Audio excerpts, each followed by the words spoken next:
Ladies and gentlemen, good morning, good afternoon, or good evening, depending on where you are.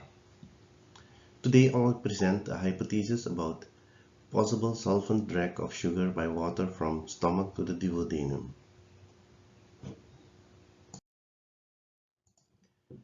Before I continue, please allow me to introduce myself briefly. My name is Robbert Bipat and I'm teaching medical physiology at the Faculty of Medical Science of the Anton University in Suriname. Suriname is a country in the northern part of South America.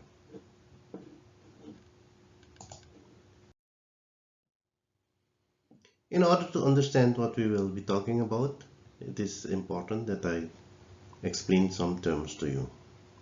One of them is the postprandial glucose level. Postprandial means after a meal, so the postprandial glucose level is the level of glucose in the blood after consuming a meal.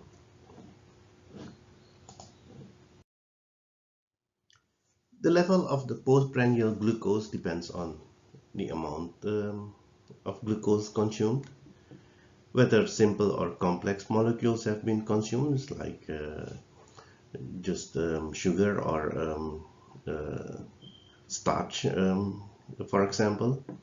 The digestive enzymes in the intestines, at which rate they metabolize the complex molecules to simple molecules that can be absorbed, and hormones like insulin, for example, that act in a way to decrease the glucose level in the blood. Some of the consequences of a high postprandial glucose are that in time people can become obese, they can develop cardiovascular disorders, or even type 2 diabetes mellitus.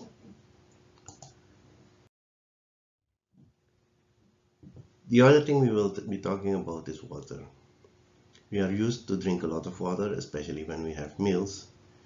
And this is something I want you to keep also in mind before we continue. In this study, we had healthy volunteers between 19 and 21 years old, who had a BMI of less than 25, a fasting glucose level of less than 6, and who had no intense physical activity in the previous 24 hours. They all had given informed consent, and all procedures had been carried out according to the Declaration of Helsinki.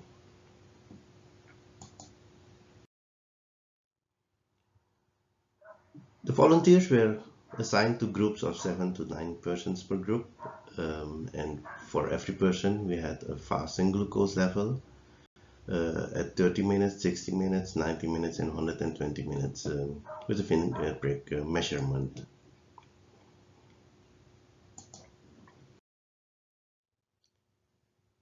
We gave all the participants a jelly-filled donut to consume immediately after the fasting blood glucose level was determined. The donut was obtained from a local bakery, and we made sure that every donut was about the same weight and had the same ingredients. In fact, it is manufactured in an industry, and so there's a guarantee for constancy in the amount, the weight of the donut and the amount of ingredients in it.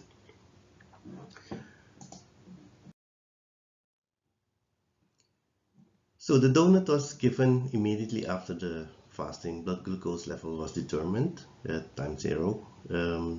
The fasting blood glucose level was around 4.5, and then at 30 minutes we observed the glucose level of about 5.2.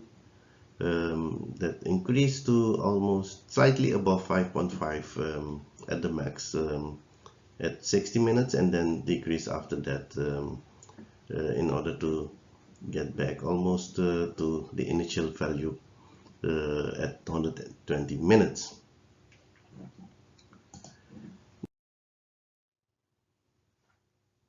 Next, we gave another group a bottle of water along with a donut. And that we did that because our habit is to drink water when we are eating, and we wanted to see the effect of the water on the blood glucose level when eating. So this was done, and the participants were allowed to drink the water after the donut or during the consumption of the donut until at the max 15 minutes when they started with the meal.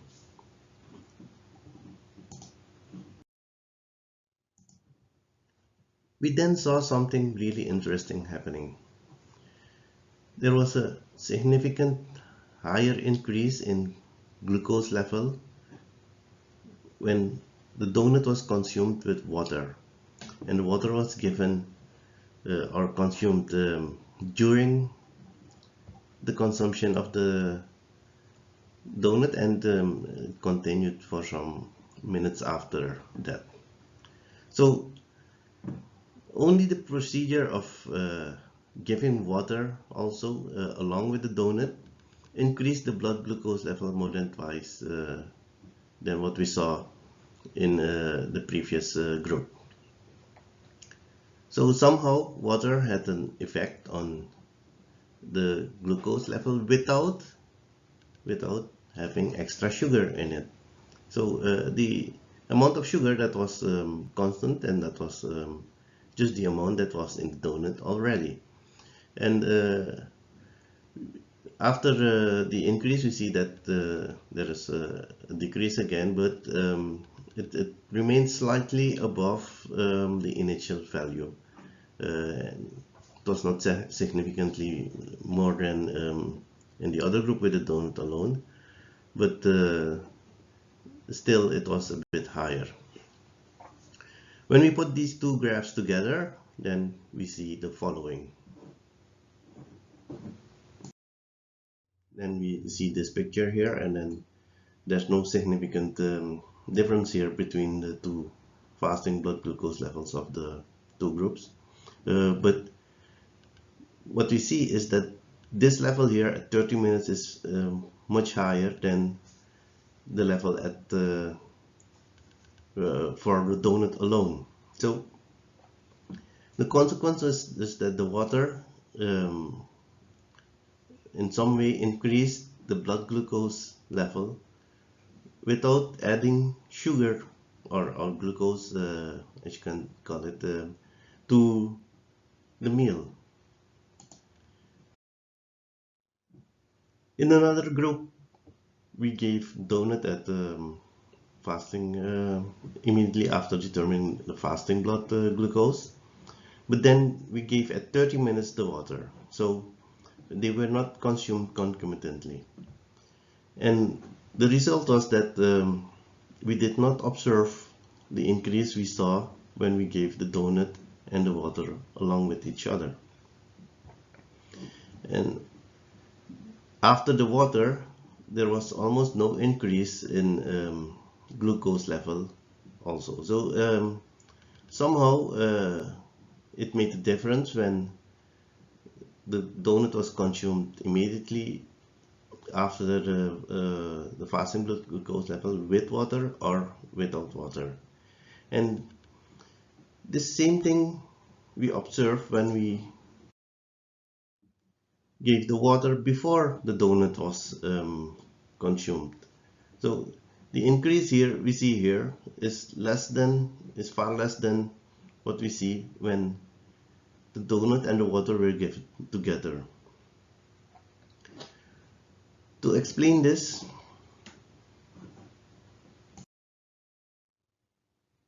we determined the area under the curve for the different conditions.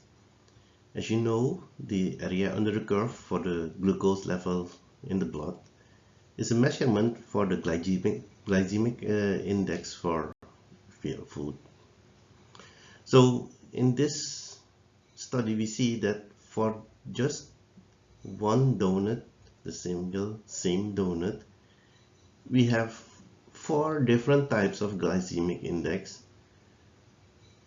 depending on the condition in which the donut was consumed, whether it was with no water at all, with water along with the donut immediately after the fasting blood glucose was determined, uh, when water was given 30 minutes after the donut was consumed, and when water was given 30 minutes before the donut was consumed. We had no immediate explanation for this. So before going to the explanation, we want to conclude that drinking water during a meal increases the postprandial blood glucose level. That is what we found, and that these results were published in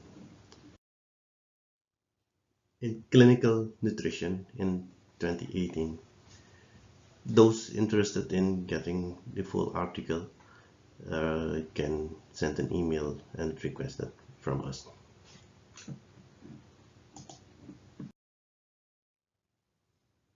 So, in order to explain or to try to explain what happened, we go back almost 40 years ago when researchers showed that in a different situation, in fact, in the proximal tubule of the kidneys, that there was this phenomenon called solvent drag of sugar. So they hypothesized that sugar was going along with water through the paracellular way and absorbed in this way in the proximal tubule of rat kidneys. But they used it in the other way and said that this indicated that water was also absorbed through the paracellular way. If we put it schematically and we see this, then we can see that the water takes the sugar along through the paracellular way as they hypothesized. Whether this is now true or not, or whether this still holds, we will leave in the middle. But what they described here, we will use to explain what we observed in our study.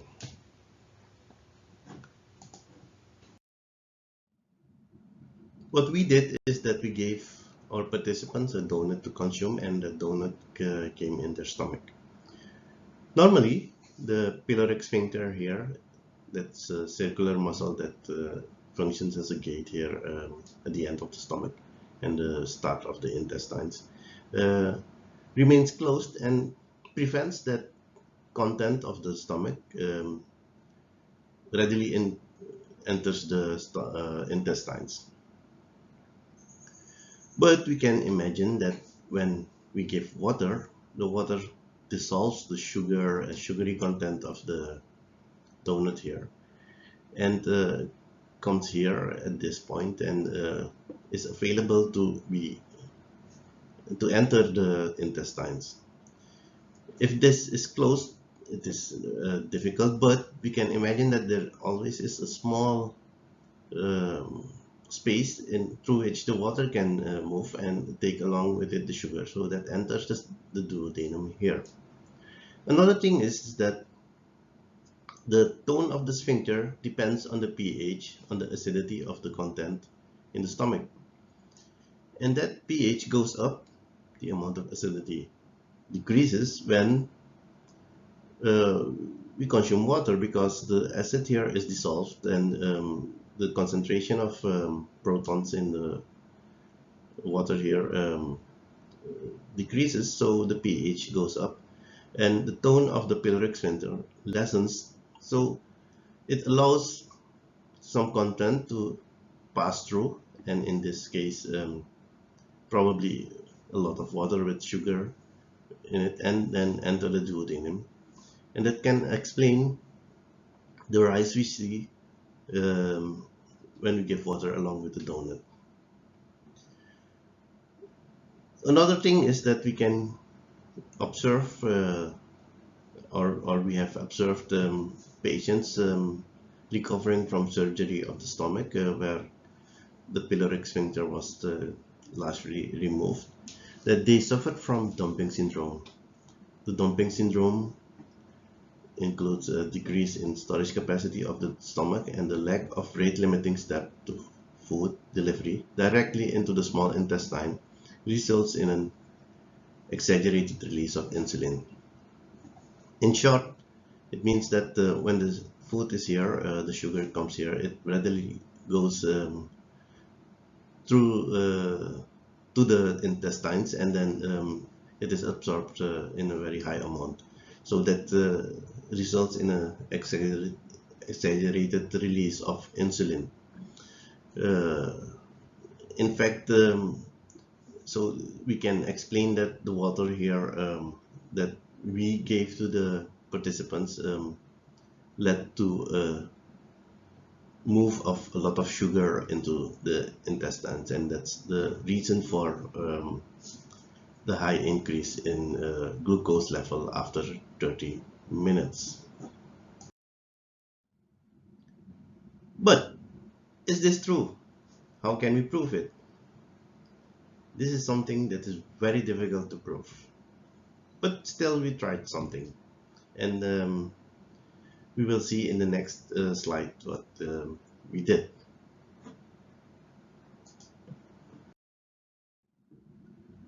What we did is we selected two different kinds of fruits, one with a high water content and one with a lower water content.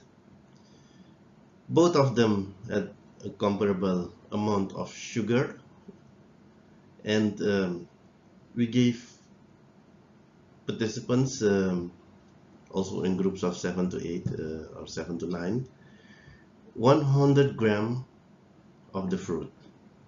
And what we see here is that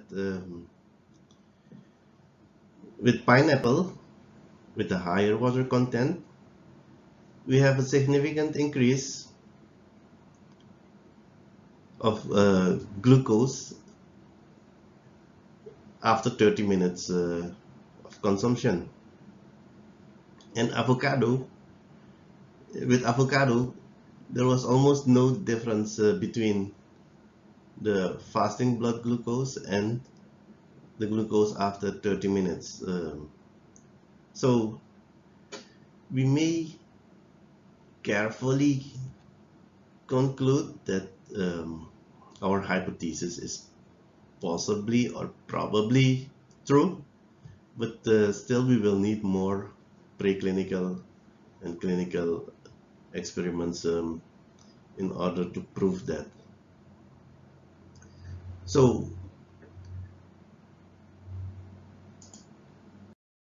to summarize, we have some recommendations, and in fact the most important recommendation is that healthy food should preferably contain a low water content and complex sugars that do not dissolve readily in water.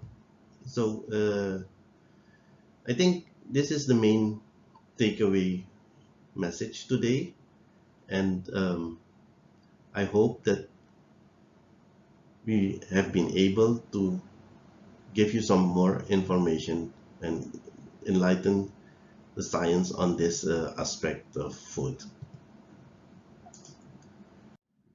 What will we do next?